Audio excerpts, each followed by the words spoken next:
볼까요? 저 프린트를 하려니까 너무 시간 걸리고 너무 안 되겠어요. 몇 페이지 하냐면은 78페이지 구분계 관련된 교리에 적용 봅시다. 이 구분것에 대한 교리가 몇 종류 사람들에게 하나님보다 섭리하시고 통치하신다. 그런 이야기가 몇 종류의 사람들에게 이제 경고도 주시고 위로도 주십니다. 첫째는 육적이고 79페이지 보면은 세상적인 사람들에게 이 교리가 책망과 각성의 방식으로 작용한다. 그러니까 아직 육적이고 세상에 거듭나지 못한 분들에게는 하나님이 통치하셔서 다스린다는 이 교회가 그렇게 우리에게 도움이 됩니다. 많은 분들은 이제 여러분도 그런 분들 계실 줄 있겠지만은 우리 79페이지 중간에 보면은 이들은 어떻게 자기들의 육신적인 생각으로 제1 원인보다는 제2차적인 원인만을 골똘하게 생각하나 자기 몫에 있는 그 굽은 것을 불행한 도구 이상으로 바라보지 않습니다. 무슨 말이냐? 여러분 삶에 어떤 문제가 일어났을 때 잘못된 사람들 뭐 한다는 것이죠? 항상 이 문제 자체에 집중하는 거죠. 이 문제 자체에 집중해서 어떻게 하면 이 문제를 제거하느냐 초점이지. 뭐를 보지 못합니까? 하나님께서 왜 이 문제를 내 삶에 이 구분을 허락하셨을까? 이걸 보고 하나님과 관계 속에서 이거를 우리가 해결해 나가야 되는데 이걸 보지 못하고 이 안에서 그러니까 이게 불신자들이 이렇게 하는 것이죠. 물론 우리들도 이제 어떤 문제에 부딪히면 1차적으로 일어난 반응이 이거잖아요. 1차 일어난 반응이 어떻게 빨리 이 구분을 제거할까 없앨까? 그거는 불신자의 그런 신앙이라는 얘기죠. 우리는 항상 제1원인자가 뭐예요? 하나님께서 왜 어떤 목적을 가지고 이 구분을 허락하셨을까? 모든 것을 이렇게 생각해 봤죠. 아까 런지자매 얘기했지만 물론 하나님 그렇게 한 건 아니겠죠. 그러나 하나님께 왜 허락하셨을까? 왜 하나님마다 잘 안 되고 막히고 그리고 참 이게 참 청소하는 것조차도 제대로 안 될까? 이 원인은 뭐야? 그건 내가 뭐 무슨 부지런히 안 해서 실력이 없어서 그래. 그러니까 내가 학원에 다녀서 열심히 다녀서도 갖춰야지. 이런 식으로만 생각한다면은 우리는 불신자들과 똑같단 말이죠. 왜 하나님께서 허락하셨을까? 아, 그렇구나. 내가 정말 조금 아무것도 아닌 자를 깨닫지만 더 마음이 교만해서 하나님 의지하지 않기 때문에 하나님께서 나를 가르치기 위해서 이런 일을 허락하시는구나 하고 지 왜라고 하는 이렇게 해서 고쳐나가야 되잖아요. 그런데 우리가 이것만 제거하면 될 것이다 생각은 불신자들 잘못된 그런 거다. 그런 거예요. 도구에 집중하지 말고 도구를 사용하시면 쳐보세요. 이런 누군가 부모가 우리가 잘못해서 때린다고 해서 매를 들고 때리면은 우리들이 어떻게 하면 저 매를 꺾어버리고 없애버릴까 그렇게 생각하지만은 왜 부모가 매를 들어서 나를 혼낼까? 고치기를 원하는 것이 무엇인가? 그걸 고쳐야 되잖아요. 그러니까 똑같은 얘기라는 거죠. 구분은 되죠. 보세요. 이야기도 계속 반복되는데요. 이런데 왜 이게 반복되는 게 중요하냐면요. 이거 모릅니까? 지식적으로 지금 다 알죠. 아니, 설득돼야 돼. 지식으로 또 들으면서 또 듣고 생각하면서 그렇구나. 진실로 우리 마음 중심 속에서 구분 것에 대한 우리 자세가 바뀌어져야 하는데 머리의 지식만 가지고 설득이 안 되면은 딱 문제 부딪혔을 때는 어떻게 하면 다시 옛날로 돌아갑니다. 옛날 패턴으로 가요. 그래서 우리가 지속적으로 반복해야 돼. 지속적으로 반복하면서 또 생각하고 또 생각. 이게 그렇게 해서 어떤 문제가 있을 때 자동적으로 이제 왜 그럴까? 왜 하나님께서 이걸 허락하셨을까? 라고 하는 질문을 던질 수가 있으면은 이러면 상당히 거기에서 벗어나게 되죠. 그렇게 되려면 하루아침 되는 거 아니다. 많은 시간 동안 생각을 훈련해야 된다. 그 습관, 버릇이 중요하다는 것을 제가 여러분이 강조하고 싶습니다. 80페이지 넘어가면은 봅시다. 그래서 뭐가 어리석냐면 하나님이 아니라 하나님 쓰시는 도구에 집중하는 거. 이게 도구가 뭐예요? 굽은 것이죠. 시므이 알죠? 시므이 그래서 여러분들이 다윗이 이제 있을 때 다윗 이제 압살롬이 배반해갖고 저 편안 가게 될 때 시므이가 이제 나서서 그걸 저주하잖아요. 그때 옆에 있는 요압이 저 개를 내가 가서 죽여버릴까 명령만 하소서 그랬을 때 절대 그렇게 하지 못하는 것은 뭐예요? 시므이 자체가 문제가 아니죠. 하나님께서 저에게 나를 저주하라 하셨은즉 내가 거기 가서 복수하겠는데 놔두라는 말이죠. 시므이를 뭐로 본 거예요? 다윗은 하나의 도구로. 만약에 도구인데요. 자 보세요. 우리 옛날에 그랬잖아요. 우리 옛날에는 어렸을 때 내 기억에 그랬거든. 시골 할아버지 집에 어쨌든 간에 우리를 때리는 휘차리가 있어. 그걸 여기다 딱 매달아놔. 예? 그럼 뭐였어? 내가 멀리 가서 밤에 가서 다 꺾어서 집어 던져 없애버려. 아, 이제 나는 맞을 일 없겠다. 근데 그 다음날 가보니까 더 세고 더 큰 것을 갖다 놨어. 더 세게 더 터지. 난 실제로 그런 일이 있었거든. 기억이 납니다. 무슨 말 충분히 이해가시죠? 우리를 괴롭게 한 도구를 제거하는 데 초점 맞추면 하나님은 더 센 도구를 역사하십니다. 그건 올바른 그런 자세가 아니다. 그래서 그런 불신앙을 우리가 버려야 된다. 이게 어리석은 겁니다. 우리 80페이지 밑에서 한 10번째 이거 중요한 얘기입니다. 하나님의 백성들이 하나님께서 도구로 쓰시는 편을 대항하여 싸우는 것은 하나님을 대항하여 싸움을 벌이는 것 같다. 이 말 중요한 말 밑줄 쳐주시기 바랍니다. 많은 분들이 이걸 잘 이해하지 못하는 이게 정말 중요한 이야기입니다. 만약 하나님께서 여러분 굽은 것을 주셨는데 그 굽은 것을 대적해 그것을 제거하기 싸우신다면 여러분 하나님의 목적 곧 하나님과 대적해 싸우게 되는 씨름하는 겁니다. 이길 수 없죠. 야곱이 언제 이겼습니까? 하나님은 씨름하는데 재밌잖아요. 그거 보세요. 누가 이겼어요? 그 전쟁을 누가 보면 어쨌든 하나님이 이긴 거잖아요.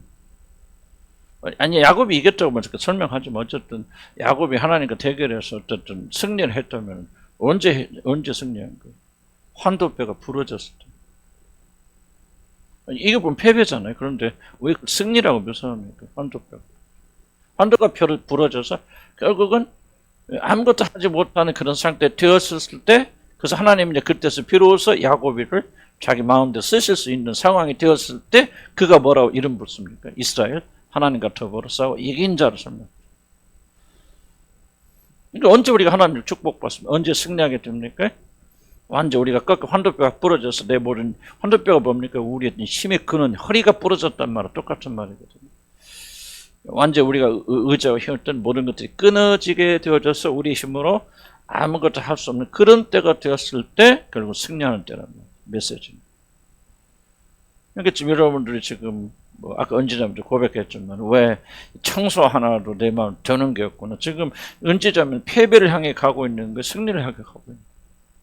근데 만약에 그것 자체를 여러분이 그 굽은 것을 제거하고 그것과 더불어 싸운다면 만약 하나님께서 맞아 누군가를 여러분을 변화시키기 위해서 누군가를 사용하신다면 우리 부부간에도 많이 일어나잖아요.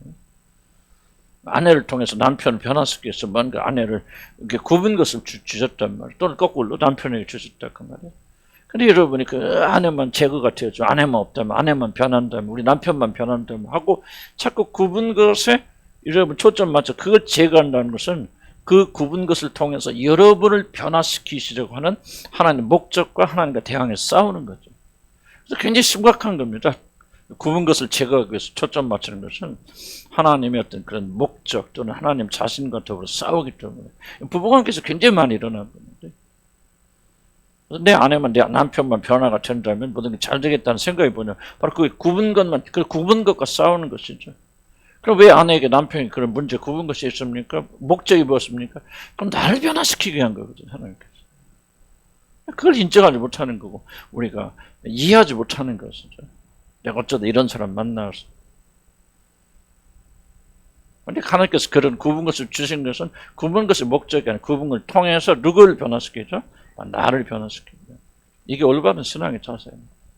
이런 생각의 전환이 하루아침에 안 돼요. 왜냐하면 이게 겸손해야 되고 그리고 밑바닥까지 내려가서 내가 아무것도 아니고 선한 것이 전혀 없구나 하는 어떤 그런 하나님의 강제적인 겸손에 들어가게 될 때 그걸 우리가 받아들일 수 있는 것이죠. 변화는 하루아침 되는 겁니다. 시므이에 대한 그런 얘기, 시므이를 다윗은 싸우지 않은 것은 시므이가 하나님의 도구였다는 거죠. 그럼 시므이를 제거했으면 끝났을까요? 아니 시므이보다 더 강하고 악한 자를 들어 쓰셨을 거 아니에요. 그래서 계속해서 그러죠.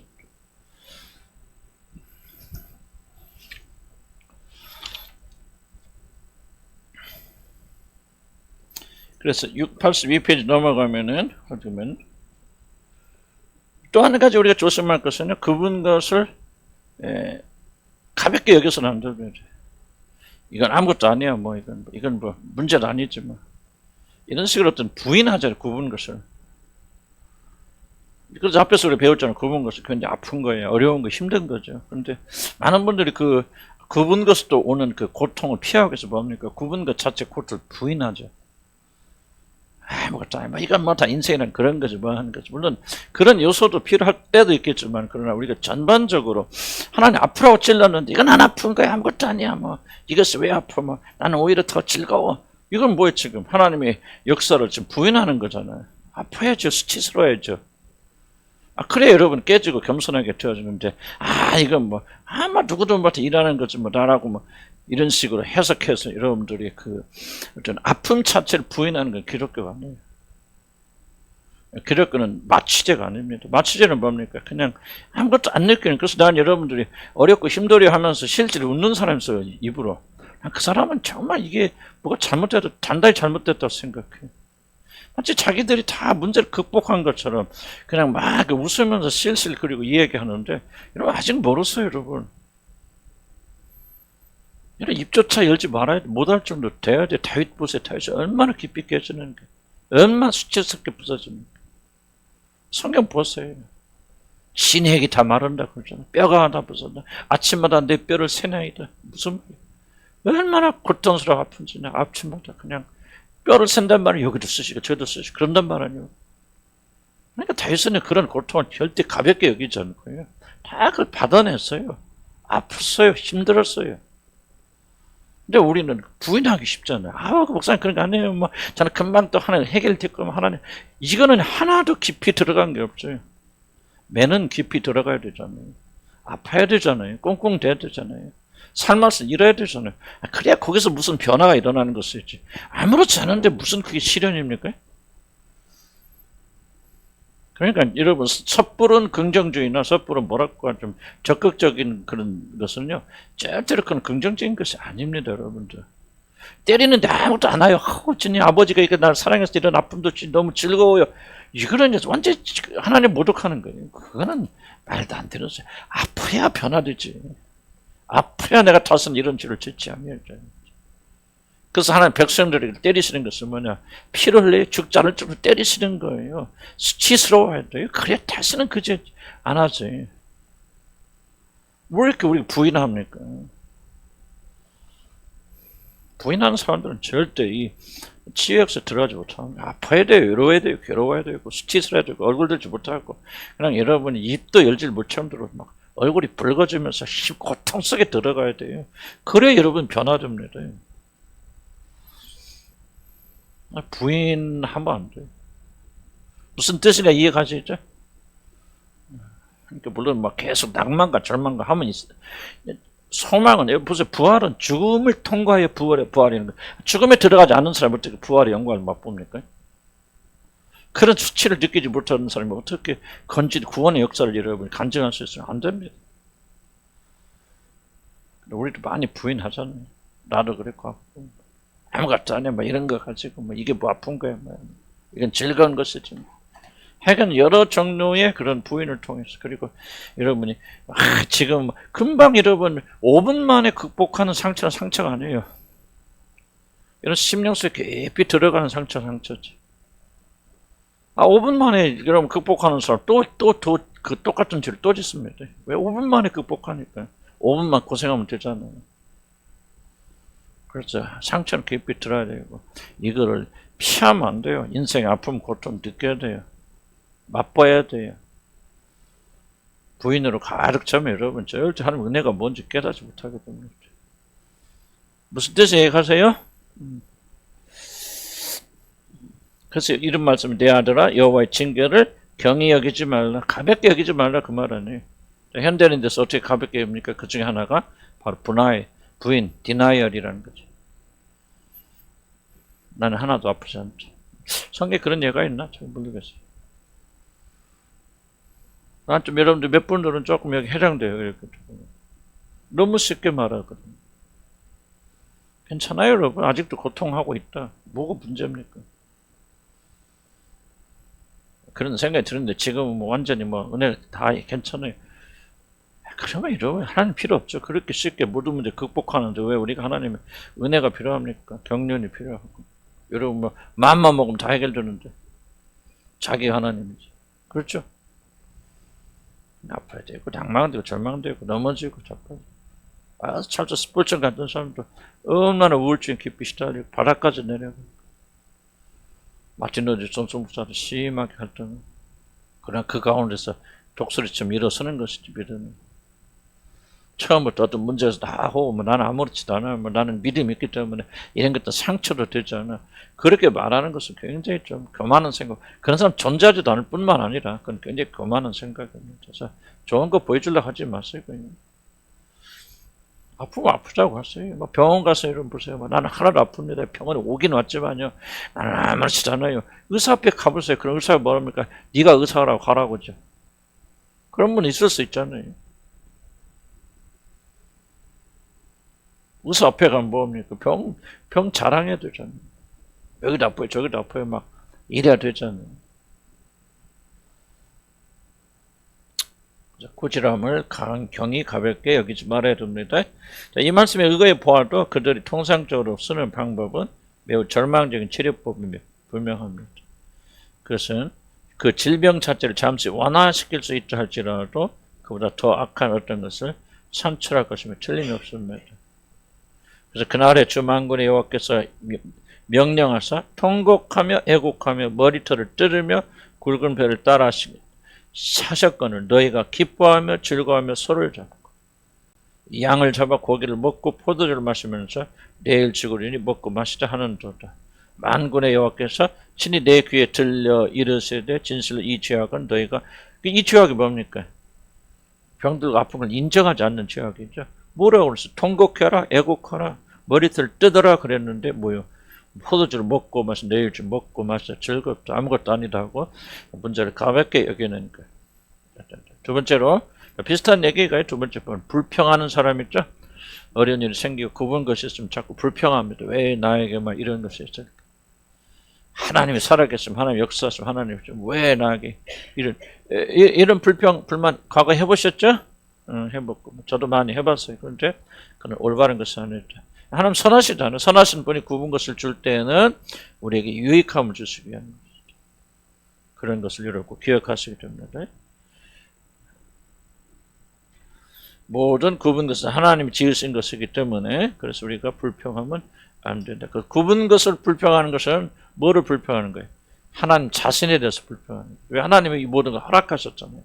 하나님 집어드셨는데 왜 이런 것이 있느냐 뭐 하느냐. 짜증나잖아요. 짜증나요 안 나요? 우리 교회 몇 명 좀 짜증기가 있는 분들이 있어요. 그죠? 예? 있어요. 짜증 잘 부리는 사람. 이게 뭐예요? 불평해 하나님 앞에. 왜 하나님은 나한테 이렇습니까?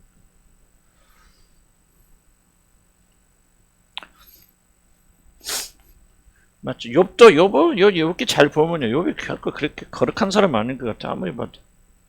욥의 불평은 다 이거거든. 짜증내는 하나님 앞에. 난 죄도 까먹고 허물도 없는 나에게 왜 이런 고난을 허락해서 이렇게 문제를 일으켰습니까? 라고 하나님에 대한 어떻게 보면 굉장히 고약한 질문들이고 욥을 굉장히 신앙 있는 사람 보면 잘 안 됩니다. 그 굉장히 조금 우리가 오해할 수 있는데 난 욥은 그렇지 않아. 욥기를 자세히 또 읽어보면은 그렇지 않은 것 같아. 굉장히 하나님에 대한 불평과 불만과 왜 의로운 내가 이런 쓸데없는 고난을 받아야 되는지 참 끝까지 자기 의로움을 변하는 그런 것인데 나는 그게 굉장히 좀 잘못되어진 거죠. 그래서 우리가 어떤 굽은 것을 만날 때 우리가 불평하면 안 돼. 왜? 하나님께서 의로우신 하나님께서 왜 굽은 걸 주신다고 그랬어요? 우리 안에 무엇인가 고쳐야 될 것, 잘못된 것이 있기 때문에 그 수정하셔서 더 완전한 사람 만드시기 위해서 하나님 굽은 걸 주시기 때문에 완전하신 하나님 절대로 쓸데없이 쓸모없이 원인 없이 우리에게 굽은 것을 주실 리가 없고 주시지 않는다는 거죠. 그러면 우리가 잠잠해야 됩니다. 그래 욥이 해온 거 뭐예요? 정말 자기 잘났다고 의롭다고 떠들다가 딱 하나님 나오시다는데 나타나셔서 뭡니까? 하나님 오면 자기 자랑만 하잖아요. 내가 누군지 어떤 창조된 무슨 얘기하죠? 하나님 자기 자랑만 쫙 하다고 내가 누군지. 그러니까 그 말씀 듣고 뭡니까? 욥이 감동받잖아요. 나는 아무것도 아니구나. 이분 앞에서 나는 그냥 존재 자체가 죄인이구나. 어떤 일이 내게 일어나도 이건 당연하구나. 입을 딱 다물죠. 그리고 회개합니다. 욥기는 놀라운 신학이 숨겨져 있는 거죠. 내가 잘난 줄 알고 살다가 많은 고난과 역경을 겪어보면 왜 하나님이 어려운 나를 이렇게 대접하십니까? 도대체 뭐가 잘못된, 당신이 뭐가 잘못된 겁니까? 그러니까 불평과 불만은 늘리지만, 그러니까 여러분 하나님 딱 만나고 그분이 얼마나 거룩하고 정결하십니까? 알게 되어주면, 아, 내게서 일어나는 모든 일은 정말 당연하다. 그렇게 입을 가질 수밖에 없잖아요. 설명 필요 없어요. 주님 만나면요, 주님께서 행하시는 모든 일이 의롭고 정결하고 완벽하다는 것을 인정하지 않을 수가 없죠. 그래서 불평이 사라지는 거죠. 죽음을 경험한다 할지라도 하나님 앞에 불만할 수 없어요. 하나님 설명할 필요 없습니다. 하나님이 여러분 왜 고난 당하는지 하나님 설명하지 않아요. 그냥 하나님을 만나게 되면은 그분의 거룩하시고 정결하심을 이해하고 받아들이게 되면요, 우리는 그 앞에서 떠들릴 것이 얼마나 부질없는 것인지, 왜 나같이 어려운 자에게 이런 재난이 있는가 말하는 것이 얼마나 잘못된 일인지를 자연스럽게 알게 됩니다. 그래서 주님 앞에 입 다무는 거예요. 이게 바로 하나님과의 만남이라다니 그렇게 생각됩니다. 그 다음에 이제 세 번째, 우리 84페이지입니다. 비슷한 내용이에요.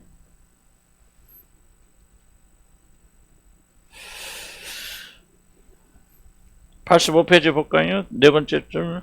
실로 사람이 자기로 고통하게는 문제에 대해서 눈을 감지 않고 제대로 알려는 기꺼운 마음을 가진다면 자기 몫에 있는 십자가의 보편적인 의도를 쉽게 지각할 것입니다. 왜 하나님께서 내게 이런 어려움을 주셨는가? 쉽게 이해하게 됩니다. 여러분들 대화하면서 그렇게 많이 열리지잖아요.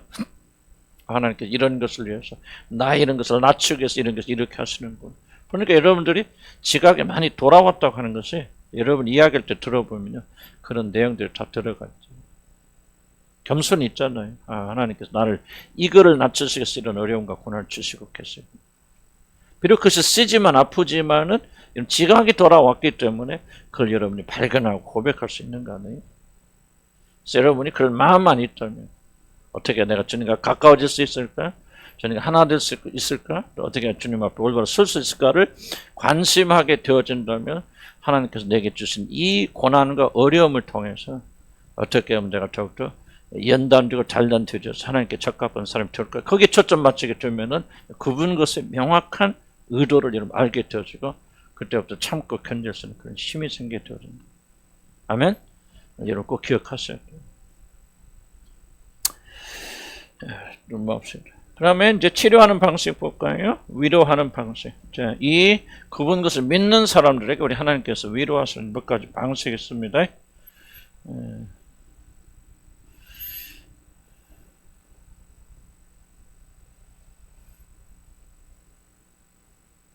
네 번째 줄 읽어볼까요? 우리 몫에 어떤 종류의 십자가 있다 할지라도 그것은 하나님께서 지으신 것입니다. 하나님께 허락지 않으면 결코 일어날 수 없는 일들. 그래서 하나님께서 지으시고 창조하신 것입니다. 또 그분이 우리 아버지이심으로 은혜의 계획칙 속에서 우리를 향하여 그것을 허락하신 의도가 있음을 확실하게 믿는다면 그분 것을 바라보는 시각이 달라요. 그래서 여러분 구원 걸 볼 때도 꼭 이걸 기억해야 돼요. 첫째는 뭐가 있습니까? 하나님은 선하시다. 선하시다. 그리고 하나님 나를 사랑하신다. 그렇기 때문에 하나님께서 내게 보내신 모든 구원 것은 다 목적, 뭐가 있다? 선하신 목적이 있다. 이걸 통해서 뭔가 선을 이루고 나에게 유익을 주시려고 하는 그런 목적이 있다 말이죠. 이걸 알게 될 때 그 다음 3번째 뭡니까? 여기서 주술이 깔리죠? 이걸 알면 아, 이것이 없어질 것이다. 구분 것이 라고 말하면 이게 주술이죠. 그때 뭐가 생기죠? 이걸 알면은 이 구분 것을 인내할 수 있는 힘이 생기죠. 참고 견뎌야 돼. 자, 보세요. 이제 여러분 축구 선수 있고 야구 선수 있습니다. 훈련시킵니다. 얼마나 그렇게 훈련시키고 그냥 옛날에 히딩크가 와서 그랬죠. 히딩크 우리나라 막 감독 축구 우리 4강 갈 때 그때 감독으로 왔었잖아요. 그죠? 전체 막 여러분 난리 났었죠? 그때 한국에 없었어요. 근데 나가서 막 대한민국 뭐 그런 거 했었잖아요. 여러분 했어요? 대한민국. 근데 히딩크 와서 그렇게 괴롭게 할 때 선수들을 아주 그냥 지옥 훈련 시켰다는 거예요. 지옥을 시켰는데 이제 진짜 어떻게든 히딩크 같은 놈을 만나가지고 우리가 이렇게 개고생이냐. 히딩크가 구분 것이다. 이제 그렇게 했어요.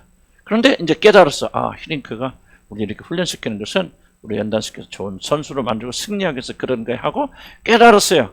그럼 깨달은 데서 그때부터 이 사람들이 갑자기 좋은 축구 선수가 됩니까? 그게 주술이라는 거죠. 깨달았으면 이제 뭐 하라는 거예요?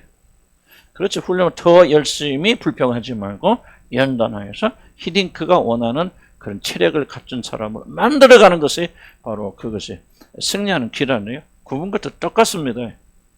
그분 것에는 하나님의 비밀을 깨달았다고 해서 그분 것의 목적을 알았다고 해서 여러분 그분 것이 사라지는 거 아니에요. 그래서 여러분 그분 것을 할 때는 계속 내가 강조하지만 그분 것을 여러분의 삶에서 제거하려고 한다면 그분 것은 땡 하고 틀린 거예요. 이게 왜 구분 것이 어렵냐면요. 구분 것을 제거하려고 하는 본능은 누구든지 가지고 있죠. 강력한, 여기 뒤로 나오지만 그 강력한 본능이 있어요. 그 자체는 악한 거 아니에요. 그러나 그것을 따라가게 되어주면 하나님께서는 구분을 주시는 목적이 이루어질 수 없습니다. 그래서 여러분 이것을 깨달으면 뭐 했는 그 사람이 상대적으로 다 뭐한다? 인내하게 된다. 참고 견뎌서 하나님이 원하는 사람으로 만들어져야 돼요. 연단을 받아야 돼요. 예수님에 대해서 뭐라고 했죠? 하나님도 정확히 기억나면 구원의 창시된 예수 그리스도를 뭐예요? 시련과 연단으로 딱 기억이 안 나네. 그러니까 내용을 시련으로 그를 연단케 했다. 온전케 했다. 환난으로 시련으로 온전케 하연스럽 했은즉 너희를 돕는 자가 되었다. 그래서 우리가 은혜의 보좌 앞에 담대히 나가는 것은 그가 이 모든 연단과 시련을 겪으셔서 온전케 되셨기 때문에 자기에게 나오는 자를 도울 수 있느니라. 자 보세요. 하나님의 아들도 뭐를 온전케 됐다? 시험으로, 시련으로, 고통으로. 이게 좀 이해가 안 되는 부분이 하나님이시면 그런 몸을 입고 오시는 분이니까 반역할 수 있고 내 뜻대로 하고 싶은 마음이 있을 수 있겠죠. 죄는 없으니까 그 죄에 끌려가진 않지만 그런 유혹을 받을 수 있는 분이지만 지속적으로 고난으로 연단을 받아서 하나님께 굴복하는 그런 사람이 되어서 우리를 구원한 자가 되었단 말이죠. 하나님의 아들도 연단과 훈련을 통해서 여러분이 인내를 배워왔다면 우리는 어떻게 해야 돼요? 인내하지 않고도 그냥 믿기만 해야 됩니까? 아까 내가 했죠, 여러분. 경제적인 이야기 누구 얘기했을 때 이거 강조하잖아요. 여러분이 여러분에 대한 책임을 다하지 않고 하나님이 다 경제 책임져 주세요. 그거는 여러분 주술이에요. 하나님 그런 식으로 역사하죠. 기독교 핵심 그런 거 아니에요. 여러분 경제적인 풍요를 누리기 원합니까? 가서 일하세요. 책임 있게 하세요. 경제를 규모 있게 쓰세요. 빚지지 마세요. 쓸 거 참으세요. 뭐 하세요? 어떻게 먹고 마시고 다 하면서 여러분 풍요해집니까? 그건 불가능한 일이죠. 먹고 마시면서 다 하려면 하나 길이 있어요. 어디 가세요? 복권 사세요. 예? 여기 가면 맨날 복권 사는 사람 있잖아요. 기도 충분히 하고 나가실 때마다 복권 하나 사세요. 그런 길이 아니라면 우리는 뭘 배워야 돼? 이거 책임 배워야 돼. 예수님도 봐서 고난으로 하려는 인내를 배우셨답니다. 이게 우리 모범자님 그리스도께 그렇게 하셨다면은 우리는 인내해야 되는데 뭐를 알면, 목적을 알면 우리가 왜 훈련하든지 그냥 이유도 모르는 거 하라니까 해. 아유 진짜 언제 끝나지? 하지만 그렇게 인내하는 사람과 한쪽은 그래 내가 참고 근데 훈련하면 이제 내가 훌륭한 다리를 갖춰서 우리가 올림픽에서 이길 수 있는 사람이 될 거야. 목적을 가지고 있는 사람하고는 인내하는 것은 전혀 다르겠죠. 그래서 여러분 구분 것이 있지만 구분 것을 제거하려고 하는 것은 그게 주술이요 마귀가 하는 거예요. 하는 목적이 있잖아. 그건 매 때려야 이름이 맞아서 정신 차리는데 매를 끊어버리려고 한다면 그 사람 어떻게 연단 되겠습니까? 그래서 기독교는 편한 길이 아니에요. 아까도 오전에 했잖아요. 코스트를 계산해야 돼요. 주님은 다른 길이 무엇인가. 이거 없이 그냥 무조건 예수께 나오면 아무나 인내할 필요 없어. 어려움 겪어서 무조건 잘 될 거예요. 이게 전부 가짜들 아니에요. 믿기만 해. 믿고 고백만 해. 내가 백만장자 될 것을 믿고. 그래서 그런 거 얼마나 많았어요. 나도 그런 게 있었어요. 하러 다녔어요. 보니까 무슨 경제의 기름 부으심이 있어요 없어요? 가서 헌금 내고 하면 기름 부심 받으면 경제의 기름 부심 임하셔서 그 사람이 장사도 잘 성공하게 된다. 한국 사람들 우르르 가서 막 몇백만 원 되고 돈 받잖아. 돈 받는 게 아니라 안수 받잖아. 이게 바로 마귀 역사라. 주님 뭐라고 말하니까 너 잘 살고 싶어? 잘 살고 싶은 건 나쁜 마음이 아니야. 물론 내가 너를 축복해 줄 수 있어. 그러나 잘 살고 축복 받으려면 뭐 해야 돼? 먼저 네가 이거 해야 돼. 열심히 해. 부지런해. 새벽에 일찍 새벽에 3시, 4시 일어나. 열심히 뛰어. 경제 관리해. 놀러 다니고 뭐 그래서 일본에 들어오면 여러분 다 새 나가요. 어떤 사람 일생 동안 차 없는 사람도 있어요. 왜? 돈이 끼려고. 어떤 사람이 일생 동안 뭐 식당 잘 안 가는 사람도 있어. 못 가. 왜? 돈에 끼려고. 그럼 하고 싶은 데 다 하면서 돈이 어디가 남지 않죠. 항상 적자죠.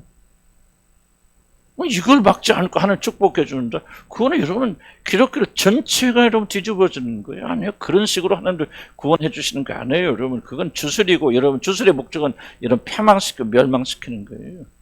가난한 게 전부 죽이고 빼앗고 도둑질하냐. 마귀가 어떻게 도둑질하는 거 전부 새나가. 그러니까 경제에 책임지려면 새나가는 구멍부터 막으란 말이야. 그러면 이 일에 하나님이 축복해 주신다. 할 수 있도록 도와주신단 말이죠. 성례 역사는. 그렇죠. 누가 좋은 직장 갑니까? 어려울 거 하나 없어요. 누가 좋은 직장 갑니까?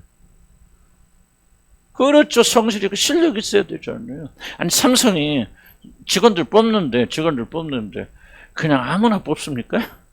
어떤 사람 뽑습니까?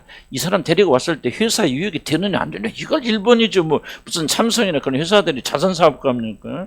전부 경제적 원리는 뭐예요? 이 사람이 우리 회사의 요구를 충족시켜줘서 잘 살 수 있을까 없을까를 그게 1번의 그들이 중요한 목표잖아요. 목적이잖아요. 그러니까 우리가 잘 살기 원합니까? 갖추라 그 말이에요. 공부해라. 자격증도 따라. 열심히 해라 말이죠. 그런데 이 일을 하나님이 축복하자면 안 돼요. 아무리 열심히 해도 하나님 기름 부으시면 안 됩니다. 그래서 기름 부으심이 있으면 난 있다고 믿는데 그 기름 부으심이 이렇게 잘할 수 있도록 우리에게 절제하는 마음도 주시고 먹고 싶을 때 참을 마음도 주시고 쉬고 싶을 때 일어나서 일하고 싶은 마음도 주시고 뭐를 돈 주고 뭐를 사고 싶어도 절제 이런 마음을 주시도록 성령 기름 부어 주셔서 우리가 이렇게 성장하게 되어지는 거지. 그렇지. 그래 안 그래? 안 돼. 그러니까 참 보세요. 우리가 이거 굽은 것도 하나님은 선하셔요. 그렇기 때문에 하나님께 주신 모든 굽은 것은 선해.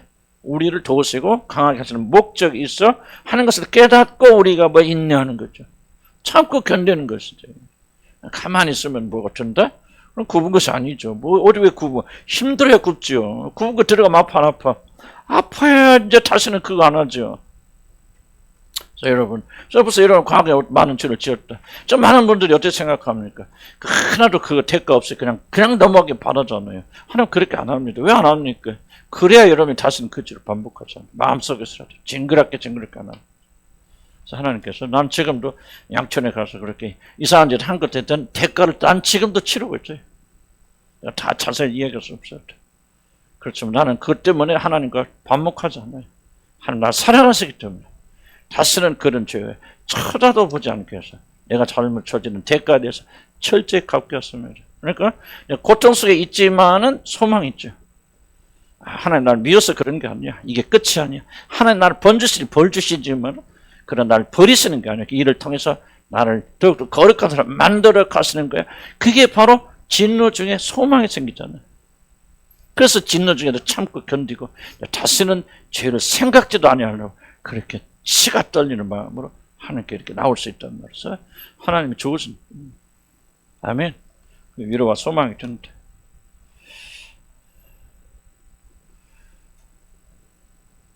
또 중요한 것은 87페이지입니다. 87페이지 네 번째 줄 이 모든 굽은 것을 주시는 것이 하나님이시다. 자, 그건 뭐예요? 굽은 것을 펴실 수 있는 분 하나님. 이걸 여러분 인정해야 돼요. 굽은 것은 누구만이 펴실 수 있다? 굽은 것을 집어넣으신 하나님만이 펴실 수 있다. 이걸 철저하게 믿을 수 있다. 자, 우리가 굽은 거 배우면서 뭐 하지 말라는 절대로. 응? 그렇죠. 굽은 것을 내 힘으로, 내 방법식으로 제거하려 하지 말라는 거죠. 굽은 것은 뭐가 되기 전에는 제거가 안 될까? 근데 하나님의 뭐세요? 목적, 그랬죠. 하나님의 목적이 충족되기 전에는 굽은 것을 제거 안 하십니다. 그렇기 때문에 우리는 임의로 우리 힘으로 굽은 걸 제거하기 위해서 발버둥 치면 안 된다. 목적이 성취가 되어질 때 하나님은 굽은 걸 제거합니다. 여기 소망 있죠. 어떤 소망이 있을까요? 어떤 굽은 것이라도 인간이 볼 때 정말 이건 불가능해. 안 돼. 그렇게 믿어지는 것이 할지라도 누가 굽은 것을 집어넣기 때문에. 그렇죠. 하나님께서 굽은 걸 제거하면은 된다는 거죠. 자세한 얘기를 하죠. 나는 우리 사모님과의 관계 속에서 이게 정말 체험했지. 어떤 절망스러울 때는 안 돼. 우리는 이건 죽었다 깨났다. 하나님 다 하셔도 이것만은 안 될 거예요. 나는 그렇게 믿을 수밖에 없는 그런 어려운 상황 속에 있었어요. 정말 이게 뭐 소망이란 눈금은 저도 그러고 우리 시사람도 그랬어요. 그런 상황 속에 우리가 오랫동안 있었어요. 그런데 어느 날 이게 꿈을 꾸는 것 같이 사라졌는데 나는 그래서 이게 난 자신 있게 말씀드렸어요. 뭐 자세한 얘기는 나는 좀 말을 그렇고 나는 이런 고통을 안 해보고 말씀드린 게 아니에요. 이건 불가능해. 안 돼. 난 다 돼도 이것만큼은 하나님이 허락하지 않는 건가 봐. 이건 하나님 저주인가 봐. 벌인가 봐. 이건 내가 죽을 때까지 그냥 이렇게 살다 그냥 이렇게 가야 되는 게 정상인가 봐. 그렇게 생각한 절망적인 순간이 난 있었어요. 나 우리 사람들 있었을 까 생각이 들어요. 똑같은 상황을 겪어나갔기 때문에. 우리는 지금 완전한 게 아니에요. 그렇지만은 야 어느 날 보니까 굽은 것이 사라져 있더라고요. 완전하진 않을 수 있죠. 그런데 어느 날 보니까 그렇게 찌르던 것들이 무뎌졌더라. 뭐야? 누가 이걸 제거하신 거예요? 하나님이 친히 제거하신 거예요. 난 여러분들에게 왜 하나님이 모든 굽은 걸 주관한다는 사실을 여러분 고백하는 게 중요하네요. 굽은 것을 집어넣으신 분만이 굽은 것을 빼실 수 있어요. 하나님 우리 삶에 굽은 걸 집어넣어도 누가 그걸 펴겠습니까? 뭐 어떤 노력으로 펼 수 있겠습니까, 여러분들이? 한번 해보세요, 여러분들이. 노력하지 말라는 게 아니에요. 어떤 노력을 기울여도 여러분의 힘으로 굽은 거 못 핍니다. 그러나 여러분이 볼 때 정말 절망스러워. 이건 안 돼. 이거는 뭐 하늘이 벌써 이스라엘 군대 장관이 말이죠. 만약 하나님께서 하늘에 창을 내신다 한도 어찌 이런 일이 일어나겠습니까? 하고 그렇게 보이는 굽은 것을 할지라도 중요한 것은 하나님이 집어넣기 때문에 그 목적이 성취가 되어진다면 하나님 이걸 제거합니다. 그래서 나는 굽은 것에 굉장한 소망을 가지고 있어요. 그때부터 조금 부족하지만 참고 견디고 인내하고 난 이것을 믿는 믿음을 가지고 있어요. 그래서 그런 거예요. 그래서 내가 이것이 연단이 되어지니까 여러분에 대한 소망도 생긴 거예요. 그래 저 사람 안 돼. 저 인간들은 막 죽었다 깨나도 저 사람도 안 변해. 안 변한 사람들이야. 변하면 이상하지. 내 손에 장을 지지. 하나님 다른 가서도 우리 주님을 한 교인들은 이건 안 변하실 거야 라고 생각했던 것들이 어느 날 이 믿음 주시잖아요. 그럼 너희 가정도 이걸 제거하시니까 온 한순간에 이렇게 변할 한순간 아니겠죠. 이렇게 해오셨겠지만 그러나 그렇게 변하시고 그분 제거하시는 하나님께서 어찌 안 변하시고 그러니까 하나님 변화를 여러분이 주시는 거죠. 아멘. 아멘. 한 사람만 변하시고 아는 사람 변하지 마세요.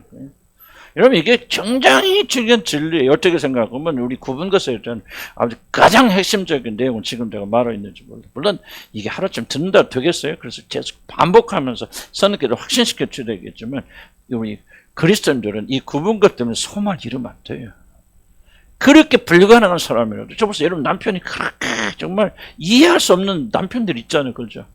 어떻게 그렇게 이렇게 하나님께 대적과 대항하고 여러분을 그렇게 무시하고 멸시할 수 있습니까? 어떻게 이런 일이 가능할 수 있겠습니까? 그런데 만약 그것을 하나님께 집어넣은 구분한 것이라면 어느 때에 하나님께서 반드시 구분한 것을 펴실 수 있다는 믿음을 가지고 믿음의 사람들이 견디는 거예요. 아멘.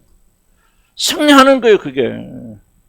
그럼 남편은 안 변할 수 있지만 누구는 변해요? 아, 그렇지. 여러분 자신은 변하잖아요. 하나님의 목적이 뭐예요? 이런 남편 변화시키고 아내 변화시키는 게 목적이 아니거든. 그 일을 통해서 여러분을 하나님의 형상, 그리스도 형상을 닮은 자를 변화시키는 게 목적이잖아요. 당연히 우리가 지금 서로 믿음이 있다면 이제 결과가 나오겠지만 결과가 안 나올 수도 있겠죠. 그러나 여러분은 변화되어서 여러분은 하나님 자녀의 형상을 가지고 그 영광의 나라에 들어가잖아요. 그러니까 이게 소망인 거예요, 여러분. 아무리 사람 눈에 보여도, 여러분 불가능하게 보여도 하나님 집어넣으시면 누가 펼 수 있어요? 하나님 펼칠 수 있죠. 하나님 펴면 펴시는 거야, 아멘? 대리미로 데려도 잘 차려지잖아. 나는 대리미 될 때 신기하더라고. 대리미질 해보죠? 난 대리미질 다 하거든. 근데 이렇게 못 데릴 때 보니까 쭈글쭈글하고 하는데 이거 대리면 쫙 펴져요. 그 재밌어요. 한번 해보죠. 얼마나 재밌는데. 뭐가 좀. 나는 이게 하나님의 일생에 이걸 나한테 가르쳤습니다.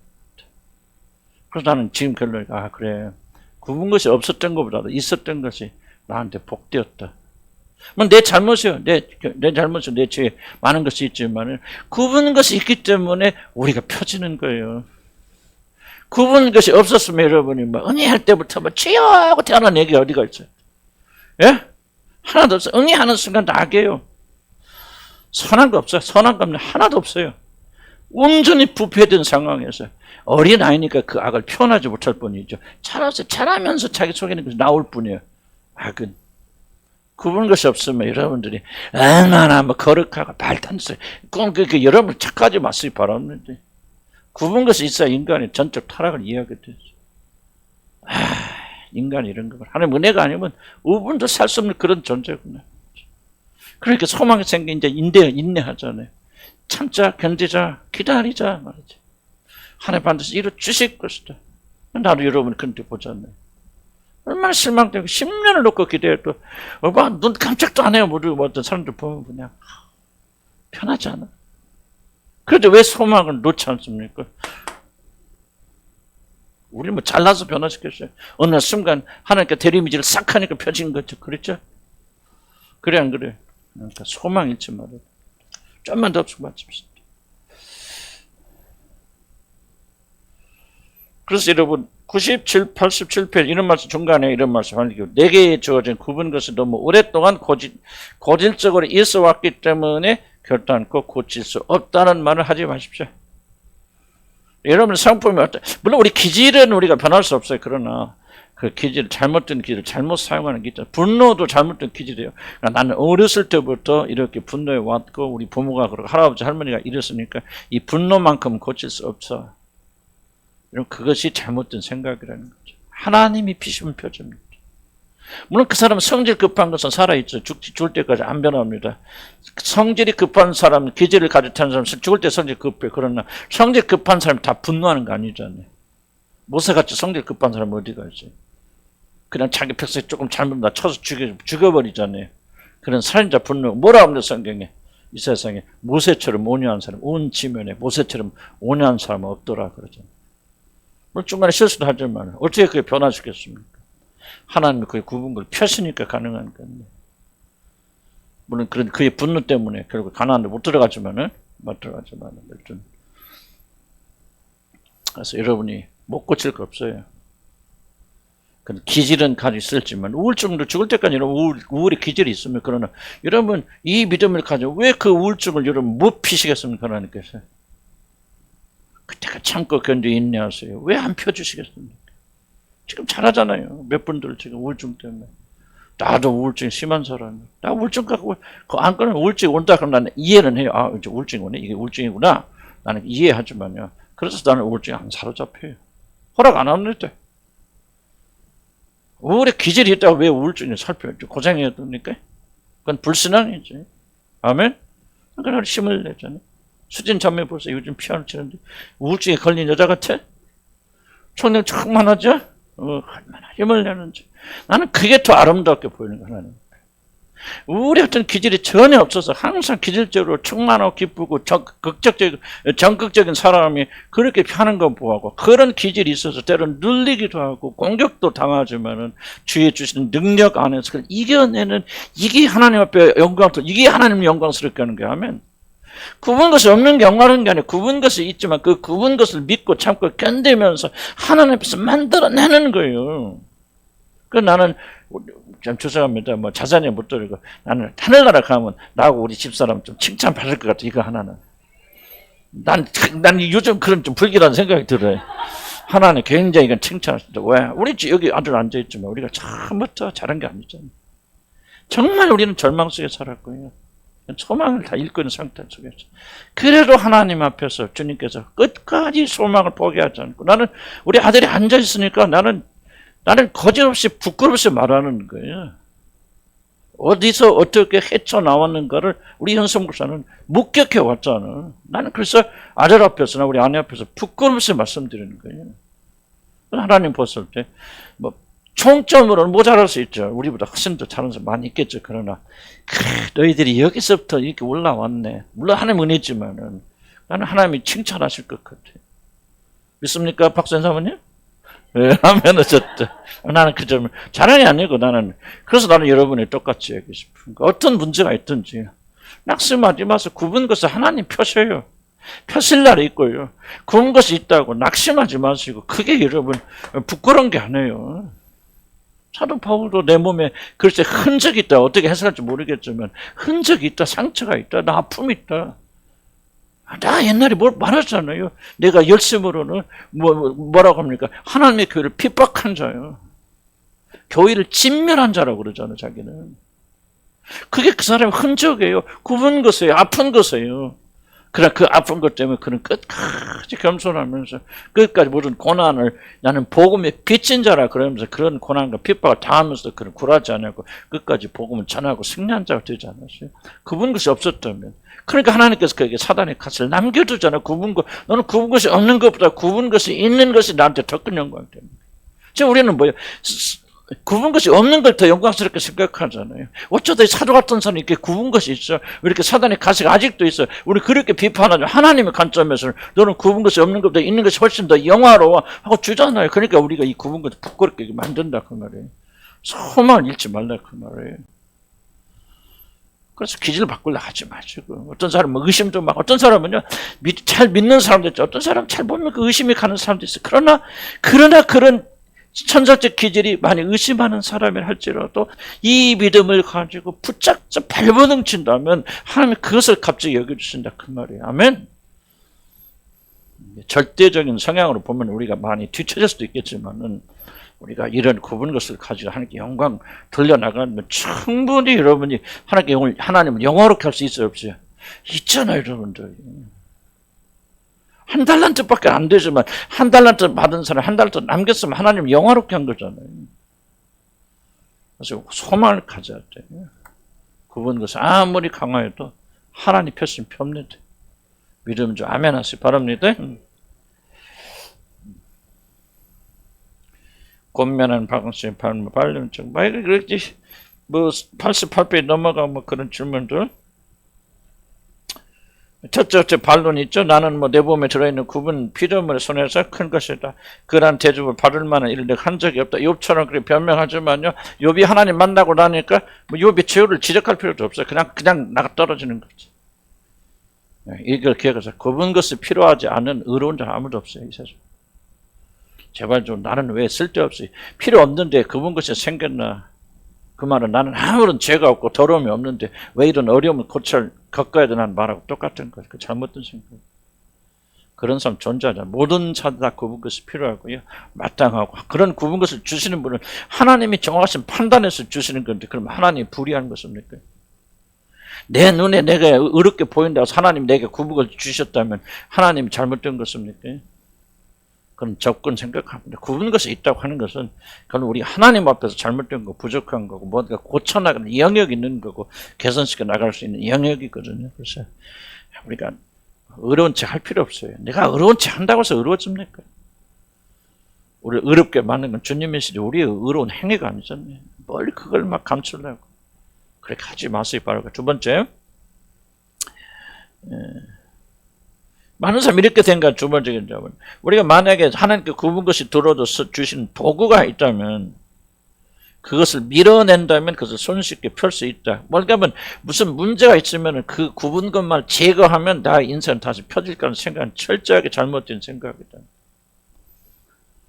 아까 앞에서 계속 강조했습니다. 도구를 제거한다서 그 자리에 올바르지는 않아요. 도구를 통해서 주시는 목적이 있기 때문에 그 목적을 통해서 이름 낮춰져야 돼요. 맞춰줘야 돼. 그렇게 하면 안 된다.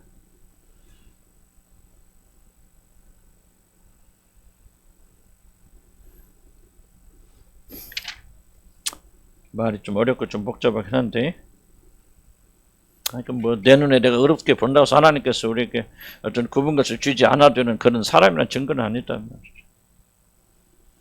자기 자신이 어렵게 보인다고 해서 하나님 벌써 어려운 사람은 아니다. 죄가 없기 때문에 죄가 없는 거 아니죠. 안 보이는 거 아니죠. 눈이 멀으면 안 보이잖아요. 그래서 우리가 굽은 것이 있다는 사실은 우리가 무엇인가 잘못됐던가를 증명해 주는 거예요. 그러니까 겸손하게 그걸 받아들이면서 고쳐 나가는 것이 훨씬 더 중요하다는 것을 좀 기억하시기 바랍니다. 그런 얘기 쭉 진행이 되어지고요.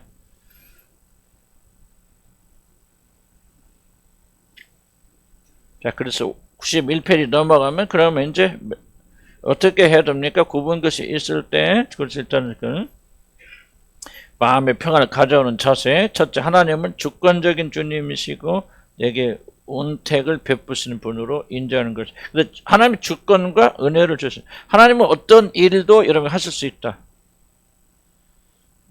그런데 하나님은 꼭 그런 위치가 있기 때문에 잘못된 것도 그렇게 하실 수 있다라고 나는 그렇게 주권을 그렇게 생각하잖아요. 하나님이 행하신 일은 반드시 하나님이기 때문에 어떤 불의한 일도 우리가 올바르게 받아들여야 한다는 의미가 아니고 그건 주권이 아니고 나는 하나님의 것을 왜 받아들여야 되냐. 첫째는 하나님이시기 때문에 하나님 하신 모든 일을 우리가 받아들여야 되죠. 둘째는 좀 더 중요한 것은 하나님이 하신 일은 항상 옳기 때문에 우리는 하나님의 뜻을 받아들여야 된다. 나는 그것이 하나님 주권에 대한 것. 우리가 하나님 주권 그러면 어떤 생각을 하냐면 하나님 불의하셔도 하나님 잘못되었어도 하나님이니까 받아줘야 된다는 그런 무의식적인 사고를 할 수 있거든요. 나는 그렇게 생각 안 해요. 하나님은 어떤 일이든지 하나님이 하라고 말씀하신 것은 그가 옳기 때문에 해야 돼요. 그런데 그러하신 분이 옳은 일을 행하셨기 때문에 우리는 더 받아들여야 되지만은 하나님이 행하신 일 중에서 단 하나도 틀린 거 없어요. 나는 요즘 그렇게 고백하는데 물론 이 고백이 약하니까 또 내 뜻대로 하려고 발버둥 치겠죠. 그래서 옛날에 비해서 현저하게 달라진 영역이 뭐냐면 여러분 하나님이 하신 일은 옳아요. 내가 자꾸 행복이라는 단어를 많이 쓰잖아요. 우리가 왜 순종합니까? 사실 행복하게 해서 순종하는 거예요. 기쁘게 해서. 왜? 그분의 뜻은요. 하나님이기 때문에 우리가 지켜야 될 뿐만 아니라 그분의 뜻은 옳기 때문에 그리고 그분의 뜻은 우리를 가장 행복하게 만들어주는 완벽한 것이기 때문에 우리는 순종해야 돼요. 단순히 하나님이기 때문에 순종하는 것이 아니에요. 우리는 어떻게 생각합니까? 우리가 옳다고 생각하죠. 하나님이 이렇게 가라가는 것보다 내가 이렇게 가는 것이 행복하게 보이는 이 길이 옳다고 나는 생각해서 그 길을 가려고 하죠. 이게 바로 교만이에요. 이런 생각 바뀌어야 돼요. 그래야만이 즐거움으로 순종할 수 있지. 하나님 뜻은 옳을 뿐만 아니라 완전하고 행복하고 이 길로 가면 내가 가장 많은 유익을 가질 수 있고 가장 축복받는 길이야 라는 것이 들면은 그 길로 가는 게 행복하잖아요. 즐겁잖아요. 이게 하나님이 가라는 길은 한마디로 틀린 것 같아. 이거는 이 길로 가면 손해보 잃어버린 것 같은데 나는 이 길로 가야 맞는 것 같은데 하나님이 이 길로 가라니 내가 하나님하고 싸울 수 없잖아요. 그래서 간다면 순종하긴 하지만 뭐가 없는 순종? 기쁨이 없는 순종이 되어져요. 그래서 하나님을 알아야 돼요. 하나님 얼마나 은혜스럽고 자비하시고 완전하시고 완벽하시는가. 하나님은 옳은 일만 행하시는 거 아니에요. 잘 들으세요. 하나님이 하시는 모든 일이 옳은 거예요, 여러분. 여러분 이 생각이 바뀌어야 돼요, 여러분들. 하나님이 하시는 일은요, 우리 눈에 아무리 거스르게 보여도 완전하고 완벽해요. 근데 우리 죄성은 뭐죠? 자꾸 그걸 부인하려고 그러죠.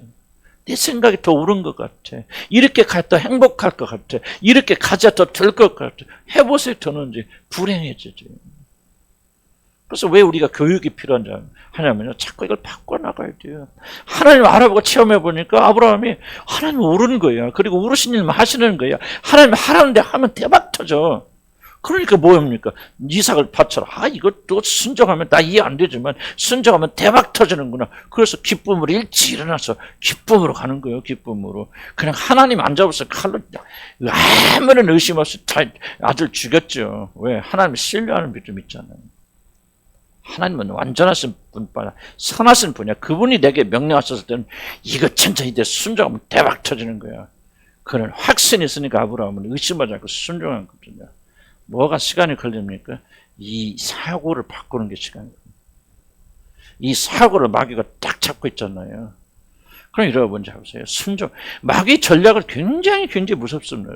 마귀 전략은 순종하지 마라, 불순종해라. 그렇게 절대 안 합니다, 마귀가. 하나님이 마귀의 뜻은요, 자꾸 하나님의 뜻보다도 더 그럴듯한 자기 생각을 자꾸 집어넣어서 그 뜻이 더 좋게 보이게 만드는 거예요. 그러니까 선악과 앞에 가니까 막 선악과 막 하면 막 죽을 것 같아. 무시 막 그거 먹어 막 죽을 것 같아. 그런데 막 가서 따먹으라고 한 게 아니죠. 선악과 뭐야 가서 보니까. 그러니까 아담과 이브를 확 뒤집어 놓는 거 아니에요? 뭐예요? 보암직도 하고 먹음직도 하고 정말 저거 먹으면 행복할 것 같아. 그러니까 유혹이 드는 거 아닙니까? 우리는 생각을 바꿔야 돼. 진리로 바꿔야 돼요. 하여간 이렇게 생각합니다. 여러분 눈에 좋게 보이는 것은 선악과고 옆에 생명과 있는데 왜 눈에 안 갑니까? 성경 나오잖아요. 흠모할 만한 아무런 것이 없죠. 생명의 길은 우리 본성이 흠모하잖아요. 예수 그리스도 우리가 흠모하지 않아요. 주님이 가신 그 길은 인간의 본성이 어긋납니다. 십자가로 간다, 죽는다, 그걸 누가 좋아합니까? 본성이 어긋나요. 아무도 싫어하는 거예요. 그래서 이렇게 가면 맞아요. 여러분이 보기 좋은 거 가면 죽어. 하기 싫은 거 가야 돼. 이게 진짜 좋은 길이고 생명의 길이에요. 이걸 자꾸 합석되다 보면 뭐가 생기죠? 아 그래, 주님이 원하시는 길은 아무리 나쁘게 보여도 가면 살 길이 있다, 생명이다. 이게 합석되면요, 이제 그 즐거움이 나중에 거기서 나오는 거예요. 진리가 먼저 와야 돼요. 진리 믿어야 돼요. 순종해 보세요. 그래서 이제 우리가 뭡니까? 난 좀 생기는 거예요. 아 그렇구나. 이제 내 눈에 내 생각에 이게 그럴듯하게 안 보여도 하나님의 뜻으로 가야 되는구나. 그래서 기도하잖아요. 주님 주의 뜻이 무엇입니까? 어떻게 구해야 되겠습니까? 어디로 가야 되겠습니까? 그래서 우리가 바뀌어서 나가는 거예요. 그러려면 뭐가 해야 돼? 뭐가 먼저 와야 돼? 주님의 선하심에 인자하심이 먼저 와야죠. 그분이 우리를 볶아먹으려 하는 게 아니에요. 잘못되게 하는 게 아니에요. 그분이 우리를 살리려고 생명을 줄이고. 근데 그분의 길과 우리 길은 뭐가 문제야? 그분의 길과 우리 길은 뭐하다? 다르다는 거예요. 이걸 자꾸 반석해서 뭐를 길러줘야 돼? 속사람, 새성향의 성향을 자꾸 길러줘야지. 근데 우리는 다르지만은 그 길을 인식할 수 있어 없어요? 있지요. 이게 거듭남이에요. 이러면 새성향이 생겼거든. 그래서 주님의 길이 아름답다, 맛있다, 좋다는 것을 속사람은 깨닫는데 아직 강성하지 못해서 육적인 상태에 계속 눌려. 그러니까 뭐냐, 속사람은 계속 강건케 자라나면 육의 소욕을 눌러버리고 이제 우리가 영의 소욕을 가지고 하나님께 영광 돌리는 거 아니에요. 그러겠죠. 그래서 뭐를 추구해야 돼? 뭐를 배워야 돼? 예? 뭐를 더 깊이 알아야 돼? 하나님의 선하심과 인자심과 그분의 길은 완전하고 완벽하고 얼마나 놀라운 길인 거예요. 근데 무엇이 죄예요? 무엇이 이런 불행의 원인이에요? 하나님이 원하신 길로 안 가는 게 죄입니다. 윤리와 도덕적 이슈가 아니란 말이에요. 하나님이 기뻐하는 그 길, 십자가의 길, 자기 부인의 길로 안 가고 살려고 발버둥 치니까 죽는 거예요. 성경보다 완전하게 맞잖아요. 어떻게 해서 사단의 포로가 됐고 종로를 탄다 일생 동안? 죽기를 두려워해요. 뭐가 죽기? 자기가 죽기를 두려워한단 말이에요. 자아가 없어지는 걸 두려워한단 말이에요. 내가 존재하는 걸 두려워한단 말이에요. 죽기를 두려워하는 결과가 뭐예요? 일생 동안 사단의 포로가 되어졌어요. 그런 자들을 해방시켜서 하나님의 아들이 나타났는 것입니다. 죽기를 두려워 일생 동안 포로된 자를 구원하셔서 어떻게 구원? 자 해방이죠. 내가 이 죄보다 하나니까 주님이 주하신 길, 여호와의 법. 그래서 목 있는 사람 모은다는 거예요. 시편에 복 있는 사람은 죄하러 여호와의 율법을 묵상하고 즐거워한다. 우연히 나오는 거 아니야. 성경에 못해서 맞춰 들어가는 거. 누가 복 있는 사람, 누가 죄 있는 사람이? 죄 있는 사람 뭐 하는 거예요? IQ가 150 이상에 뭐 하는 여호와를 경외하고 두려워해서 그 뜻에 복종하는 자가 지혜로운 자다. 그러니까 여러분 하나님께 순종하는 것은 뭐가 필요해요? 지혜가. 왜 지혜라고 말해요? 아니 이게 가야지. 이 길로 가면은 내가 보기는 좋은데 이 길로 가면 난 죽어 빼앗겨. 아 이 길로 안 가. 이 길로 가야 살지. 이게 지혜죠. 그러니까 지혜 있는 사람은 여호와를 경외하여서 그분의 말씀을 순종해서 그분이 가라는 길을 두려움으로 가고 가지 말는 건 두려움으로 안 간단 말이에요. 이게 없으면 하나님 경외하지 않으면 여호와의 율법과 법도를 지키지 않죠. 이게 바로 복 있는 사람이란 말이죠. 복 있는 사람 은혜 받아 성만을 기름 벗어 이게 아니라 막 여호와의 법도 그러니까 말하잖아요. 이게 지혜네. 그럼 이런 법을 지켜야 돼. 이런 행동을 지켜야 되는구나. 열심히 살아야 되는구나. 성실해야 되는 거야. 주의 법들 순종해야 되는, 이게 바로 지혜 있는 사람들은 하나님께서 범사에 그걸 축복하여 주신다. 아멘.